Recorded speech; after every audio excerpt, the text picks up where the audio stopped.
నమస్కారం ప్రజలారా, మా యూట్యూబ్ ఛానల్. ఆంధ్రప్రదేశ్లో లిక్కర్ స్కామ్లో ఒక్కొక్కటి బయటపడుతూ ఉన్నాయండి. 3,500 కోట్ల లిక్కర్ స్కామ్లో ఇప్పుడు మన మెయిన్ వాళ్ళందరూ చెవిరెడ్డి భాస్కర్ రెడ్డి గారు, మిథున్ రెడ్డి వారు అందరూ అరెస్ట్ అయ్యారు. ఇంకా విజయసాయిరెడ్డి గారు మిగిలి ఉన్నారు. విజయసాయిరెడ్డి తర్వాత జగన్మోహన్ రెడ్డి గారు. జగన్మోహన్ రెడ్డి గారిని అరెస్ట్ చేస్తారా చేయరా అనేది కూడా ప్రజలు ఆలోచిస్తున్నారు. కాబట్టి జగన్మోహన్ రెడ్డి గారు అరెస్ట్ పక్కన పెడితే విజయసాయిరెడ్డి గారు అరెస్ట్ అవుతారనేది అందరికీ తెలిసిన సమాచారం. అరెస్ట్ అవుతారు. ఎందుకంటే విజయసాయిరెడ్డి గారే దాంట్లో ఈ లిక్కర్ స్కామ్లో ప్రధాన నిందితుడు. ఆయన ఇప్పుడు అప్రూవల్గా మారి అంత మాత్రాన అరెస్ట్ చేయరనేది ఉండదు. ఆయన కూడా అరెస్ట్ అవుతారనేది కూడా తెలుస్తుంది. ఇంకొకటి చూస్తే ఈ సిట్ సోదాలు మన బాలాజీ గోవిందప్ప, భారతీయ సిమెంట్లో డైరెక్టర్ బాలాజీ గోవిందప్ప ఛాంబర్లో నిన్న తనిఖీలు చేశారండి. ఆ తనిఖీలలో చాలా పేపర్లు అన్నీ కూడా దొరికినాయి. ఆ కార్యాలయంలో సిట్ దూకుడు పెంచింది. అది ఏంది అని చూసుకుంటే చూడండి, భారతీయ సిమెంట్లో సిట్ సోదాలు.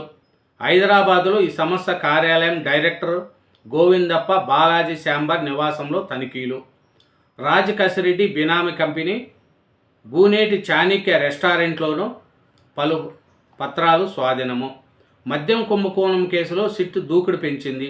వైకాపా అధినేత మాజీ ముఖ్యమంత్రి జగన్మోహన్ రెడ్డి కుటుంబానికి చెందిన హైదరాబాదులోని భారతీయ సిమెంట్స్ కార్యాలయంలో శనివారం సోదాలు నిర్వహించింది. ఇదే కార్యాలయంలో ఆ సంస్థ పూర్తి కాల్పు డైరెక్టర్, మద్యం కుంభకోణం కేసులో నిందితుడైన గోవిందప్ప బాలాజీ ఛాంబర్లోనూ, బంజారాహిల్స్లోని ఆయన నివాసంలోనూ సిట్ బృందాలు తనిఖీలు చేపట్టాయి.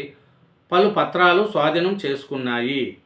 మద్యం డిస్టిలరీలు, సరఫరా కంపెనీల నుంచి వసూలు చేసిన ముడుపుల సొమ్మును ఈ కేసులో ప్రధాన నిందితుడు రాజ్ కసిరెడ్డితో సహా నిందితులైన వైకాపా ఎంపీ పెద్దిరెడ్డి మిథున్ రెడ్డి, A4 విజయసాయిరెడ్డి, A5లతో పాటు గోవిందప్ప బాలాజీ A33కి అందజేశారని, వారు ఈ సొత్తును ఎప్పటికప్పుడు ఆనాటి ముఖ్యమంత్రి జగన్కు చేర్చేవారని సిట్ ఇప్పటికే ప్రాథమిక అభియోగ పత్రంలో వెల్లడించింది. చూడండి, లిక్కర్ స్కామ్లో రాజ్ కసిరెడ్డి, మిథున్ రెడ్డి, విజయసాయిరెడ్డి, బాలాజీ గోవిందప్ప వీళ్ళు లిక్కర్ స్కామ్లో వచ్చిన డబ్బును, నెలకు 50 నుంచి 60 కోట్ల డబ్బును అప్పటి ముఖ్యమంత్రి జగన్మోహన్ రెడ్డికి చేర్చారనేది సిట్ అధికారులు వెల్లడించిందండి.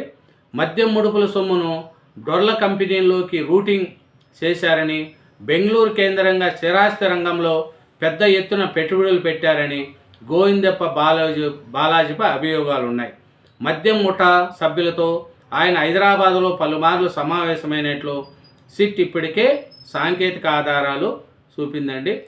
ఇంకా చూసుకుంటే ఈ బాలాజీ గోవిందప్ప ఆఫీసులో భారతీయ సిమెంట్లో సోదాలు చేస్తున్న టైంలో సొమ్ము ఎక్కడి నుంచి ఎలా తరలించారు, భారతీయ సిమెంట్లోకి అవి మళ్ళాయా తదితర అంశాలపై వివరాలు సేకరించేందుకు, ఎవరెవరితో ఎప్పుడెప్పుడు భేటీలు జరిగాయో తెలుసుకునేందుకు సిట్ ఈ సోదాలు జరిపింది. కార్యాలయంలోని ఆయన ఛాంబర్లోకి CCTV ఫుటేజ్ను స్వాధీనం చేసుకునింది.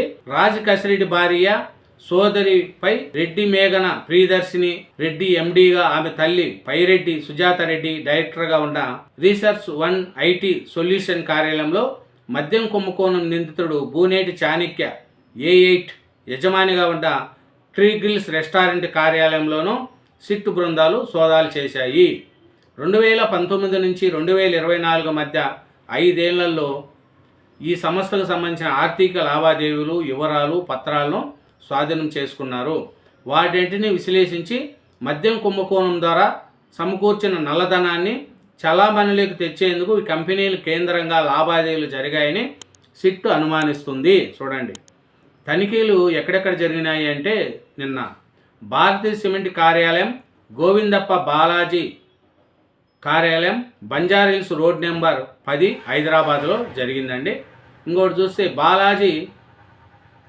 గోవిందప్ప బాలాజీ నివాసం బురి residency road number 11 city centre Banjara Hills Hyderabad. Research1 IT solutions private limited, plot number 26, 27 Khajaguda Nanakramguda road Prashanth hills Manikonda Hyderabad, ట్రీగిల్స్ రెస్టారెంటు హైదరాబాద్. ఇక్కడ నిన్న లిక్కర్ స్కామ్ నిందితుల అయిన బాలాజీ గోవిందప్ప, రాజ్ కసిరెడ్డి, చాణక్య వాళ్ళ ఆఫీసుల మీద, వాళ్ళ ఇండ్ల మీద సిట్ అధికారులు సోదాలు చేశారండి. ఈ సోదాలు చేస్తే కొన్ని పత్రాలు దొరికినాయి. ఇది డబ్బులు ఎక్కడెక్కడ పెట్టుబడులు పెట్టారనేది కూడా ఇప్పటికిప్పుడే తెలుస్తుంది. ఈ డబ్బులన్నీ ఎవరికి చేర్చారు, ఎలా చేర్చారు, ఈ డబ్బులతో ఎక్కడైనా ఆర్థిక లావాదేవీలు జరిగినాయా అనేది కూడా సిట్ అధికారులు ఈ సోదాలు చేస్తున్నారండి.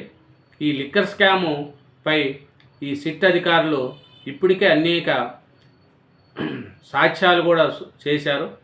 సాక్ష్యాల ఆధారంతోనే పెద్దిరెడ్డి మన మిథున్ రెడ్డి గారిని కానీ, చెవిరెడ్డి భాస్కర్ రెడ్డి గారిని కానీ ఇట్లా ఐఏఎస్లు, ఐపీఎస్లు అరెస్ట్ చేయడం జరిగింది.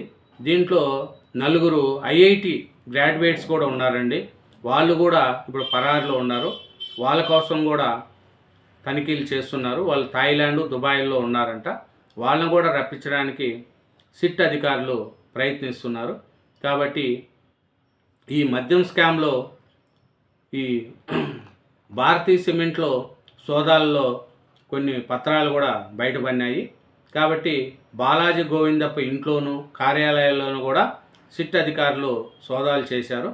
కాబట్టి ఈ లిక్కర్ స్కాము ఇంకా ఎంతవరకు వస్తుంది ఏమి అనేది కూడా ఇది వైసీపీ ప్రభుత్వానికి చాలా గుడిబండగా మారింది. 2019 నుంచి 24 వరకు జరిగిన ఈ లిక్కర్ స్కామ్లో వైసీపీ వాళ్ళు పెద్దలందరికీ అందరూ దీంట్లో ఇన్వాల్వ్మెంట్ ఉన్నారు. జగన్మోహన్ రెడ్డి గారి దగ్గర చుట్టూ ఉండే వాళ్ళందరూ దీంట్లో ఇన్వాల్వ్మెంట్ అయినట్టు సిట్ అధికారులు భావిస్తున్నారండి. కాబట్టి థ్యాంక్ యూ వెరీ మచ్. నా ఛానల్ని సబ్స్క్రైబ్ చేయండి, నా వీడియోను లైక్ చేయండి.